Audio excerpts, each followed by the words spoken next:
सास, माँ, बहू और बेटी। नहीं नहीं, ये कहानी इन सारे के सारे रिश्तों की नहीं, बल्कि दो रिश्तों में ही सभी रिश्तों के होने की है।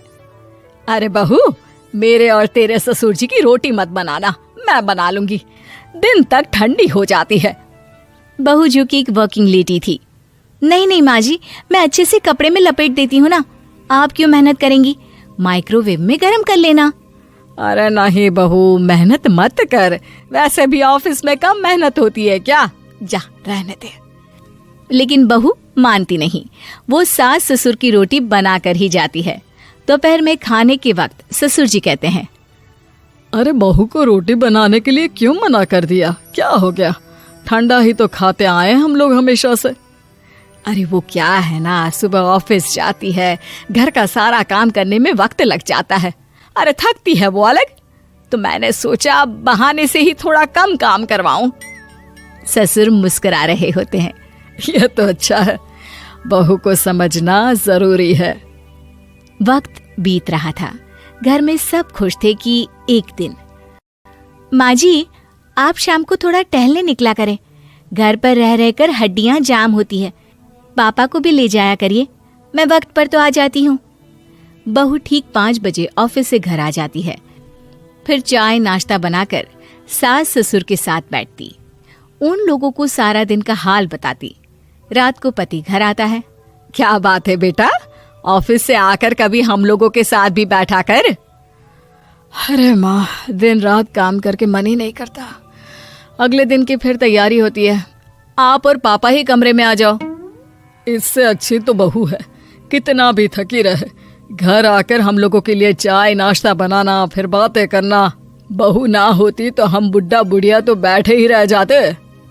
सास और ससुर अब बहू के कहने पर शाम की सैर पर निकलने लगते हैं। सास की कई सहेलियां बनती है तो ससुर को भी कुछ बुजुर्ग लोगों का ग्रुप मिल जाता है। कैसा रहा सहेलियों के साथ शाम का वक्त? हम लोगों ने तो भाई खूब योगा किया। अरे हम लोगों को गप्पों से फुर्सत ही नहीं होती। वैसे मिसेस मल्होत्रा आज बहू के बारे में कुछ बोल रही थी। तभी वहां ऑफिस से बहू आ जाती है जो जींस और टॉप में होती है। क्या बात है माँ, क्या कह रही थी आपकी सहेली आपकी बहू के लिए? सास इस बार बहू को कुछ अलग तरीके से देखती है और उल्टा सवाल ही दाग देती है। क्या कह रही थी वो हटा, ये बता, तेरे ऑफिस में तो मर्द भी काम करते होंगे ना? बहू जो अब तक मजाक कर रही थी वो सीरियस हो जाती है। मर्द होंगे नहीं माँ जी, मर्द ही ज्यादा है, हम 5 ही लड़कियां हैं ऑफिस में। अरे तो अच्छा लगता है क्या ऐसे कपड़े पहनती हो? कल से तुम ना साड़ी पहनकर ऑफिस जाना, और हाँ, शाम का नाश्ता थोड़ा जल्दी बनाया करो, नाश्ता बनाकर बाद में ही ऑफिस के कपड़े चेंज करने जाना। बहू को समझ में नहीं आता कि सास को हो क्या गया है, लेकिन वो कुछ नहीं कहती, सीधे किचन में जाकर चाय नाश्ता बनाती है और सास ससुर को दे देती है। अगले रोज बहू ऑफिस के लिए तैयार होती है तो खूब सुंदर सी साड़ी पहनती है और ऑफिस के लिए निकलने से पहले सास और ससुर के पैर छूती है और निकल जाती है। क्या बात है, आज मेधा के ऑफिस में लग रहा है कोई फंक्शन है। अच्छा, पता नहीं, मुझे तो बताया नहीं, वैसे तो सारी बात करती रहती है। अरे देखा नहीं कैसे साड़ी पहनकर जा रही थी? अरे वो तो मैंने ही बोला है उसे। अरे अच्छा लगता है क्या रोज रोज ऐसे सूट या जींस में जाना? बहू हो, बहू बनकर रहो, और आप भी ना मेधा मेधा मत किया करिए, बहू बोला करिए, सर पर चढ़ जाएगी तो दिक्कत हो जाएगी। सास अब बहू को बहू जैसा रखने लगती है, हर बात पर रोका टोकी, हर बात पर ताने। क्या बात है, आजकल लेट आ रही है ऑफिस से? अरे चाय के लिए भी देर हो जाती है, हम लोग फिर पार्क में भी देर से पहुंचते हैं। सभी की बहुएं वक्त से चाय नाश्ता करा देती है अपने सास ससुर को, बस एक तू ही है जो उस वक्त ऑफिस से निकलती है। माँ जी, वो एक रास्ता पुलिस वालों ने न जाने क्यों बंद कर रखा है, जिसके कारण ट्रैफिक ज्यादा हो जाता है। मैं कोशिश करूंगी कल वक्त से पहले निकल जाऊं। ससुर देख रहे होते हैं कि बहू अब परेशान सी रहने लगी है। एक रोज, मेधा, बेटी मेधा। जी पिताजी। बेटा देख जरा कौन सी टी शर्ट अच्छी लग रही है। वो क्या है ना, शाम को सब बदल बदल कर टी शर्ट पहनते हैं, मैं भी सोच रहा हूँ कि आज कुछ अच्छा सा पहन कर जाऊं। हाँ पिताजी, ये सही है। ये लाल वाली ना बहुत जचेगी आप पर। मेरे पापा पर भी डार्क रंग बहुत जचता है। क्या चल रहा है? अरे ससुर के सामने घूंघट तो छोड़ो, ऊपर से रंग बताया जा रहा है टी शर्ट का। अरे बहू, कोई संस्कार दिए नहीं है क्या तेरी माँ ने? बहू इस बार बहुत निराश हो जाती है। वो वहां से तुरंत अपने कमरे में चली जाती है। अब बहू घर का सारा काम करती, ऑफिस जाती, लेकिन साड़ी और सर पर पल्ला लेकर। एक बार पड़ोसन उनके घर आती है। वाह सुमित्रा बहन, बहू का तो रूप ही बदल दिया। ठीक किया, बहू बहू जैसी ही अच्छी लगती है। अच्छा चलती हूँ मैं। पड़ोसन के जाने के बाद सास बड़ी अकड़ के साथ कहती है, देखा मेरा कमाल, कैसे मैंने मेधा बहू को कंट्रोल में कर लिया।